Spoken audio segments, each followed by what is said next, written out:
Welcome to Bad Gear, the show about the world's most hated audio tools. Synth nerds shopping for gear will come across plenty of options that seem a little overpriced. Generic Raspberry Pis in plastic enclosures, iconic instruments going for around 50% of the repair cost needed to keep them up and running for the next 5 years, and the usual reverb madness raising the blood pressure of gas victims all around the globe. Today we are going to talk about PO33. While this 2018 lo-fi sampler, microscopic groovebox and indispensable salted caramel latte chaser is both affordable and powerful, it is certainly part of teenage engineering's perfidious strategy of going medieval on your wallet. At the first glance, the little pocket operator is ticking all the I wanna be a Eurorack addict once I make it out of this dorm room boxes. Prototypical hipster cliches,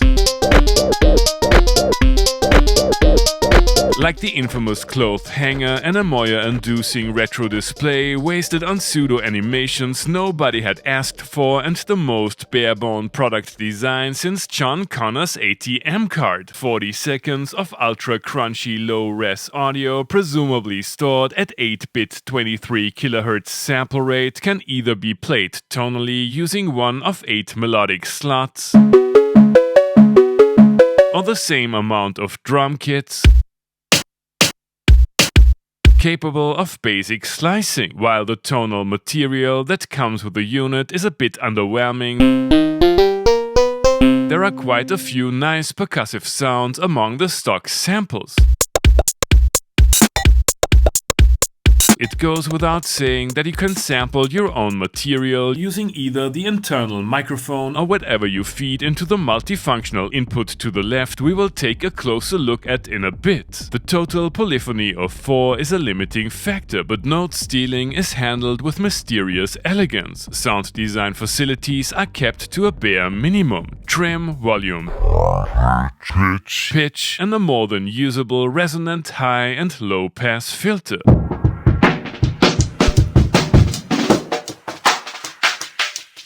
There are no envelopes or LFOs whatsoever, which are dearly missed, especially for amplitude. You can punch in a selection of FX,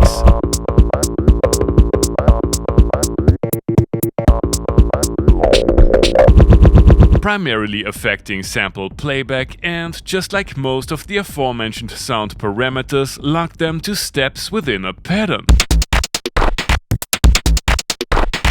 Speaking of, the sequencer is a very basic 16-step model, but pattern chaining is a breeze. In contrast to other pocket operators, there is only one scale for melodic parts.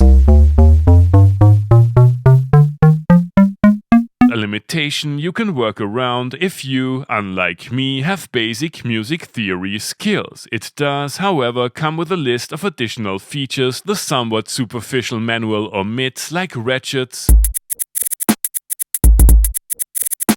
note length, and a respectable arsenal of workflow hacks I will most probably never be able to fully memorize. Basic operation will become second nature quickly though.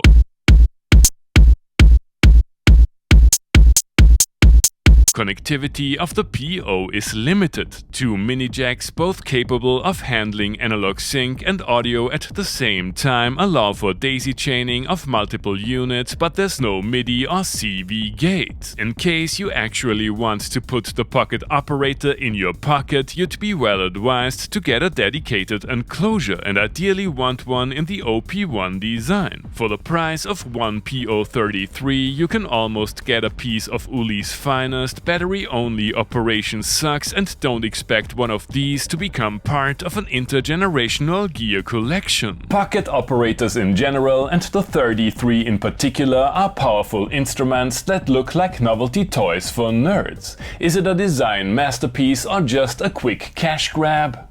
You have already heard PO33 in today's intro tune. I had to cheat a little and the results are, well, interesting. I wanna know if we can squeeze an entire arrangement from that little gimmick.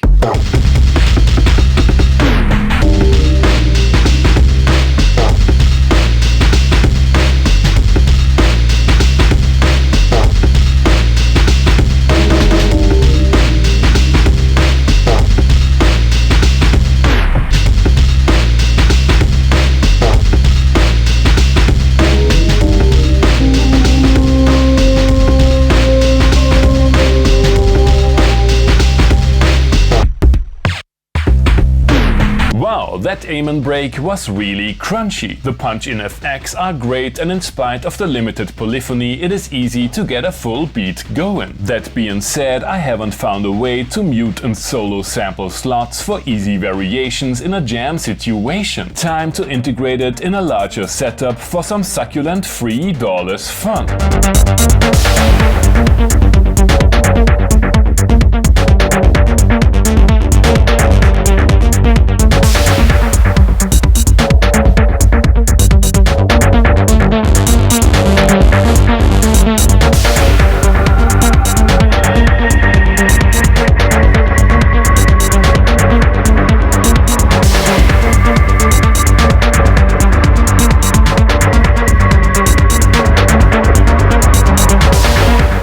Again, the lo-fi patina of the PO works really well, but the limited amount of patterned slots won't get you through an entire live set when working this way. The lack of MIDI and CV gate inputs is a real bummer. Let's focus on the sonic qualities of the instrument in this delightfully degraded and eccentrically epic MicroHouse stonkfest.